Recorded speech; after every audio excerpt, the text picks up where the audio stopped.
I love monster collectors. They ask you how you are, you just have to say that you're fine when you're not really fine, but you just can't get into it because they would never understand. In fact, if I was a dragon, my horde would be cute, creepy, or arcane creatures with a variety of weird powers, shapes, and colors.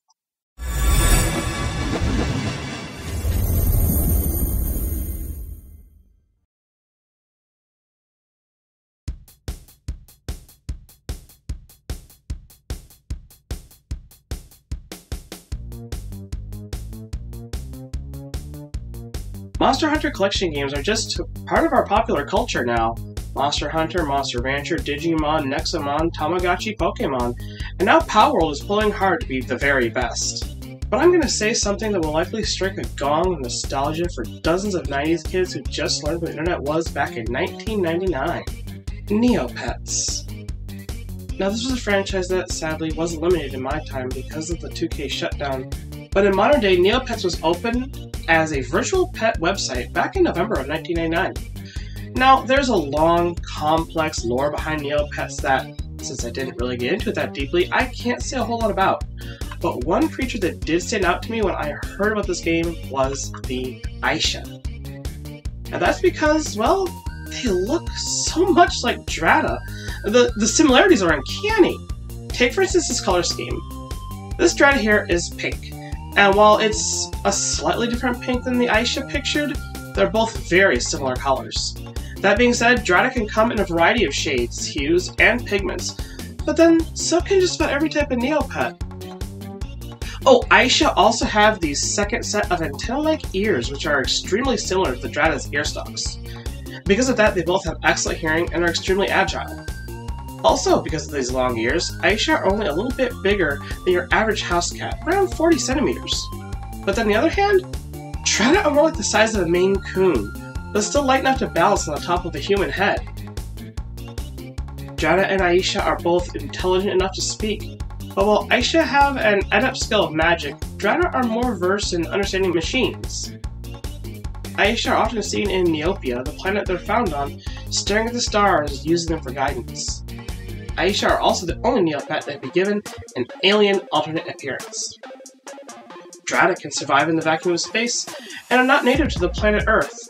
I've heard they make excellent navigators, whereas Aishas actually suck at that. Oh, Drata have these crazy bug-like eyes that are usually some kind of neon color, and there are 4 of them. Aisha's eyes are usually closed, and no one seems to know exactly what their pupils look like. Aisha diet seems to mainly consist of hamburgers, sundaes, and fruity bubblegum drinks. But for Drata, literally anything is game. Your dinner, your car, your pets, your enemies. See, that little mouth there is actually capable of expanding way bigger than it looks, and afterwards there's just this dark, crushing maw within that sucks in food and won't let it escape. You know, it's actually starting to sound a lot like a different super weird alien cat. Actually, oddly enough, there's no internal organs to a Drata. They're basically just a bag of skin and dark matter. If you ever saw it in the vacuum of space, it looked like a big puffball. And I only found out about this creature, the Aisha, because Neopets recently began celebrating their 25-year anniversary. Apparently through this new era of gaming and monster collecting and being bought out by another company only to be shut down, a team of people got together, bought back the name Neopets and the domain, and now they're bringing it all back. So, maybe you'll be able to experience this after all.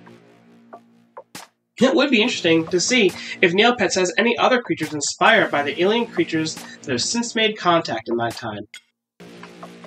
Anyway, what does it all mean? The reason why I'm bringing this all up is to talk also about the difference between a reference, inspiration, and a straight-up ripoff. And this is inspired by the semi-recent discourse surrounding the game Palworld. I know it's a little later than usual, but I wanted to make sure that everything was out and I knew all the facts before I got into it.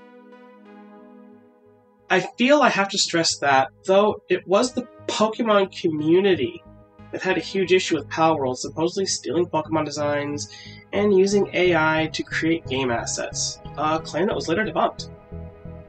And I think it's both sad but also interesting that the Pokemon community, among all other communities, was being so critical of another monster collection game with cute designs when Pokemon designers have been referencing other creators' monster designs literally since the beginning. Yet when it came to Palworld, they had this to say from Nintendo Life. We have received many inquiries regarding another company's game released in January of 2024. We have not granted any permission for the use of Pokemon intellectual property or assets in that game. We intend to investigate and take appropriate measures to address any acts that infringe on intellectual property rights related to Pokemon. We will also continue to cherish and nurture each and every Pokemon and its world, and work to bring the world together through Pokemon in the future. The Pokemon Company.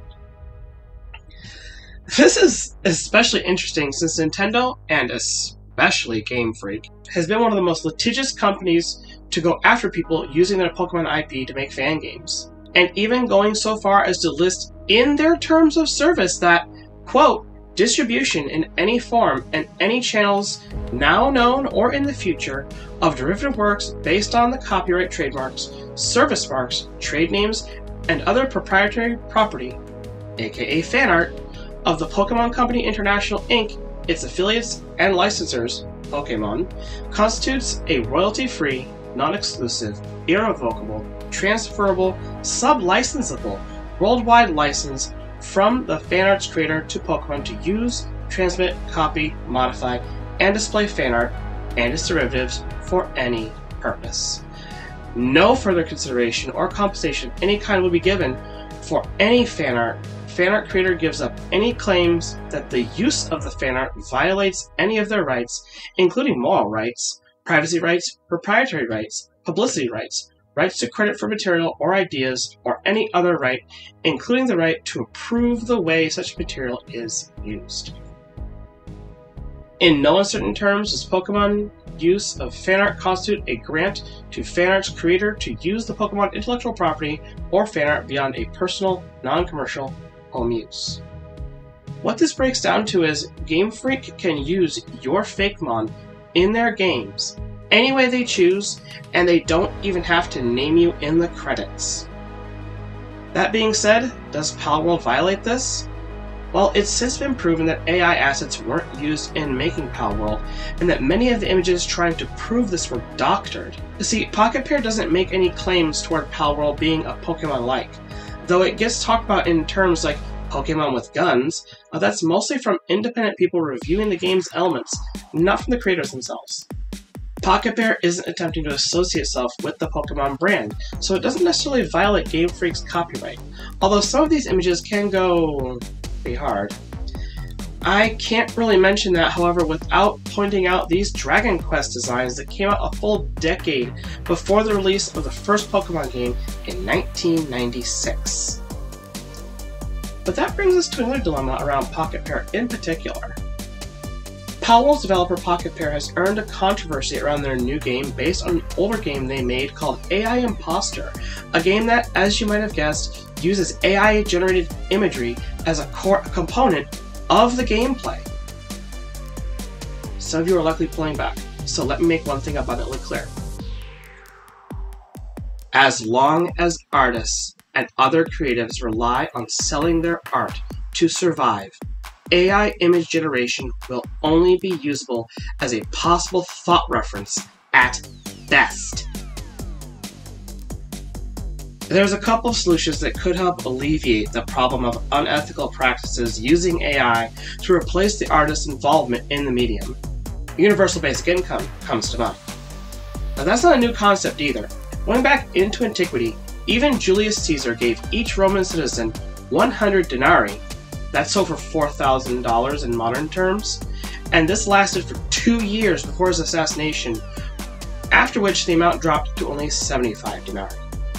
This will inevitably become a necessity in modern day or the near future as all kinds of automation, not just AI, starts to change the job market in the United States and across the world. Finland, Canada, Netherlands, Spain, and Germany are all examples of modern countries that have tested the waters in some form of UBI. My Flora, my country, has a full UBI that affords every citizen a level of comfort that includes housing, food, as well as entertainment. But UBI is probably still a long way off, so the next best thing that we can do is regulate the use of AI in creative projects. The technology exists. It's going to be used regardless, but that doesn't mean we, as creatives, need to be complicit in its use.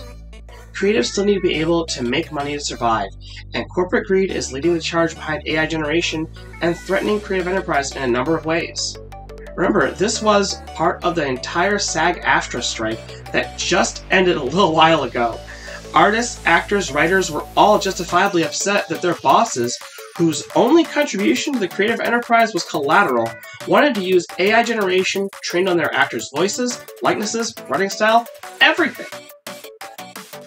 Imagine, for instance, if you fed an AI nothing but Lord Byron works, and then asked it to write. That program is going to take entirely from the body of Byron in order to make something that seems original. This is probably fine considering the works of Byron have long since entered the Creative Commons, along with authors like H.P. Lovecraft, Sir Arthur Conan Doyle, and Hans Christian Andersen. Like with Steamboat Willie, the creative works of these artists have all entered the Creative Commons and can be adapted, built upon, etc. That's how we get shows like Lovecraft Country and multiple different iterations of The Little Mermaid. But imagine instead feeding an AI program entirely on the works of Stephanie Meyer, Stephen King, or Neil Gaiman, authors who are still alive. This is where AI gets messy and where copyright is meant to protect creatives in this sense. Part of what copyright is meant to do is protect not only the artist who is trying to profit off this work, but also consumers of those works. Think about this. You're a huge David Tennant fan.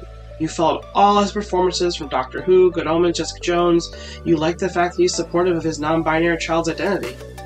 But somebody uses AI generation to make a deep fake of David Tennant shaking hands with Donald Trump. If you didn't know it was AI, it could harm your perception of Tennant. Things like this is why copyright over a person's likeness exists, so that the person has control over what message their face and reputation is being used to promote. But that's only one aspect of this. Let's say, in a different example, AI is used to generate a new song by Billie Eilish. Why not? First example I can think of. The song's really good. It gets super popular. It doesn't disagree with Eilish or cast their music in a negative light. It doesn't damage their reputation, but they don't get any of the proceeds that are made with that song. This is where your average artist tends to start having major problems with any usage of AI in general. So the real concern should be talked about is, does the company's use of AI cause significant concern for creatives involved in the project? And that becomes a completely different topic that expands into an entirely new set of concerns. But while we're focused on the 90s, let me bring your attention to a program that was starting to see a huge escalation during that time. Photoshop was actually first created back in 1987 by Thomas and John Knoll, the official release of which was on February 19th of 1990. During that time, it was used primarily for raster image creation. That's a scan pattern compromised of closely spaced rows of dots to form an image. Pixels. Also during that time, Photoshop was highly criticized by traditional artists, photographers, and other creatives. The concern was that Photoshop would eliminate these sorts of jobs. Entire online communities sprung up around debunking Photoshopped images, and a number of them were even used in perpetuating internet hoaxes. That isn't to say Photoshop is bad or evil. Graphic designers the world over now use Photoshop as part of their basic toolkit. And a number of copycat programs also exist. GIMP, Krita, Clip Studio, etc. A lot of people in 2024 will even say that Photoshop is preferable to AI generation because at least a human is using a mouse or stylus to create the art. Yeah, that's true. However, Photoshop 25 introduced two new features with this program. This is only available in the full paid-for version of Photoshop, which is only available via a subscription service. Quick tangent. Personally, I don't like subscription services for tools like this.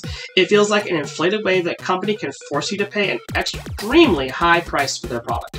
For instance, Photoshop is around $23 a month, so to pay for Photoshop for 1 year would cost somewhere in the vicinity of $280 per year. But that might end up being a problem if you're talking about being a professional, because then you have to take account of the industry standard. This is something we actually run into when dealing with not just our sound for these projects, but also our comic artist. Asylum on Fiverr usually provides the industry standard for my voice before these videos hit YouTube. let me show you a quick difference. This is what my voice sounds like in comparison without Asylum's help. See the difference? It might be subtle, or it might be obvious. Tell me in the comment section below, and like, subscribe, and ring my bell while you're down there. The other place I run into issues with the industry standard is with our comic artists at CG. They use Clip Studio and Photoshop, whereas I use Krita and GIMP. There have been certain times where a file that she sends me is broken on my end because of the difference in our programs. What this might mean is that one day, using AI might unfortunately be the industry standard. Let me explain. Two features introduced with Photoshop 25 that I wanted to mention are the Generative Fill and the Generative Expand. These features allow for someone to use AI-generated imagery in order to form a completed project. Okay, so is there a more ethical use of AI, or should we begin talking about Adobe in the same terms we use for things like DALL-E and OpenAI? Sure, there probably is an argument that Photoshop's generative tools may only source from permitted works, and I think that's also a good argument to consider. I think that if we regulate the use of AI to only include work that is part of the Creative Commons, is not trained on any kind of protected work, likeness, or writing, that's probably what's best for you guys in your time. Other than that, I think as far as the general population is concerned, these tools are still very new, and there's bound to be a ton of discussion yet to be had about AI in the creative sphere. Personally, I think that it starts with AI tools being gatekept by creatives. No, I'm not exaggerating. I think that traditional artists should capitalize on this, and yes, gatekeep companies from being able to use AI imagery efficiently.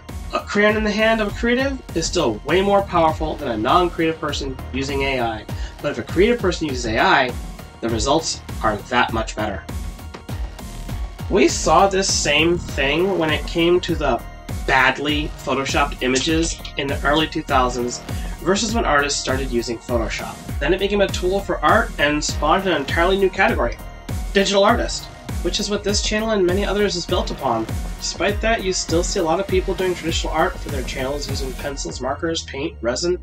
Art is an evolving ecosystem with a variety of mediums. But one thing it should never be used for is to churn out money for people who then throw those artists under a train while profiting off their creative talent. Artists were right to strike with SAG-AFTRA over the use of AI, and we've seen the end results of that where companies are now required to compensate as well as disclose the use of AI generation in movies and games and other works if they mean to copyright it. So, what's the future of AI? I can't know for certain. There's already a lot that's different between my timeline and yours, and I am not the person who knows anything about time travel. But I do know this, and it's the point I'll end on. Until everyone is capable of living outside of poverty, there's no way that AI can be marketed as a finished product that won't cause disparity to some creative person who is struggling. Support artists. Commission them. Even if you do churn out an AI image for your D&D character, give to them as a reference for your actual finished work. If you don't know where to start, check Fiverr.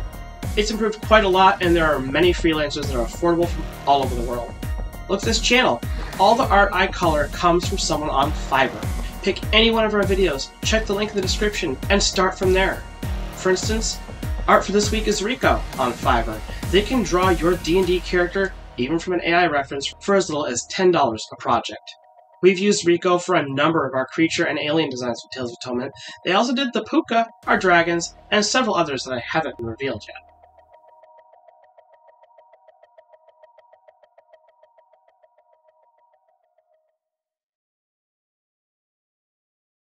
If you want to support Rico or any of our artists, there's two ways you can do it that are really easy. Follow the link in the description to their Fiverr business and commission them personally, or support us on Patreon. Patreon is the best way to support this channel. Not only are you supporting us, but then we turn around to change that money into great art, music, voiceovers, comics, maybe even merch like shirts, hats, or plushies one day.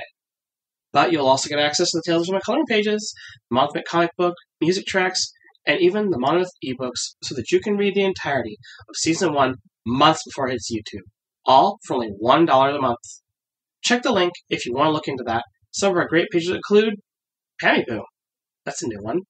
Shadow Fox, Aria Gamari, Charles Tam, Jace Morland, and Wonder Lumen. Thanks for watching, everyone.